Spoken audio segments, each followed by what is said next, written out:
আমাদের অতি প্রিয় তামিম ইকবাল ভাই আজকে সকালবেলায় অসুস্থ হয়েছিলেন। 9টা সাড়ে 9টার দিকে উনি বিকেএসপিতে একটু অসুস্থ হয়ে পড়েন। ওই অবস্থায় ওনাকে এখানে নিয়ে আসা হয়। যখন এখানে নিয়ে আসা হয় ওনার চিকিৎসা শুরু হয়।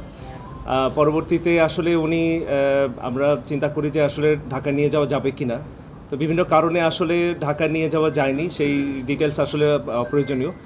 পরবর্তীতে ওনার অবস্থাটা বেশ ক্রিটিক্যাল হয়ে যায়। এই ক্রিটিক্যাল কন্ডিশনেই আমাদের কাছে আবার আসেন এবং ওনার ওই ক্রিটিক্যাল কন্ডিশন থেকে যতগুলো চিকিৎসা প্রয়োজন সব কিছু করা হয়েছে এবং আল্লাহর রহমতে যে কন্ডিশনটা আসলে অনুকূলে আছে এবং ওনাকে একটা আমরা বলি যে ওনার একটা হার্ট অ্যাটাক হয়েছে। এইটার জন্য একটা এনজিওপ্লাস্টি এবং একটা স্টেন্ট করা হয়েছে। আল্লাহর রহমতে স্টেন্টিংটা খুব স্মুথলি অ্যান্ড এফিশিয়েন্টলি হয়েছে। আমাদের যে কার্ডিওলজিস্ট ডক্টর মারুফ ওনার এই একটা স্টেন্টিং করেছেন এবং ভেরি এফিশিয়েন্টলি, এবং ওনার এই ব্লকটা পুরোপুরি চলে গেছে এখন। বাট অবশ্যই আমরা যেমনটা বলছিলাম যে একটু ক্রিটিক্যাল কন্ডিশনে ছিল, স্টেন্টিংয়ের পরেও এখনও উনি অবজারভেশনে আছেন এবং ক্রিটিক্যাল কন্ডিশনে এখনও কাটেনি, এটা একটু সময় লাগবে। আর আমরা সবাই ওনার জন্য প্রাণপণ চেষ্টা করছি এবং আপনারা সবাই দোয়া করবেন আমাদের প্রিয় তামিম ভাই যেন আবার আমাদের মাঝে সুস্থ হয়ে ফিরে আসে এবং আবার খেলাধুলায় জয়েন করে।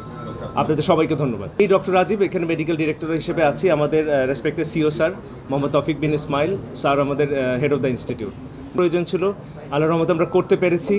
আমরা হোপফুল যে উনি আসলে ভালো হয়ে আমাদের মাঝে আবার ফিরে আসবেন। আপনারা সবাই দোয়া করবেন আমাদের প্রিয় মানুষটা যেন আমাদের মধ্যে ফিরে আসে।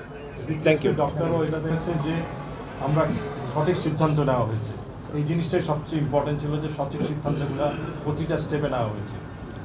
আমি আরেকটু কথা না বললেই নয়, ওনাদের ডাক্তাররা এখানে উপস্থিত আছেন। আমি আন্তরিকভাবে ধন্যবাদ জানাই যে ওনারা সঠিক সময় সঠিক ডিসিশনটা নিয়েছেন। ঢাকায় নিয়ে যাওয়াটা ব্যাপার না, কিন্তু ওই সময়টা যদি আমরা অ্যাটেন্ড করতে না পারতাম কি হতো আসলে বলা বড় মুশকিল। ধন্যবাদ। জি।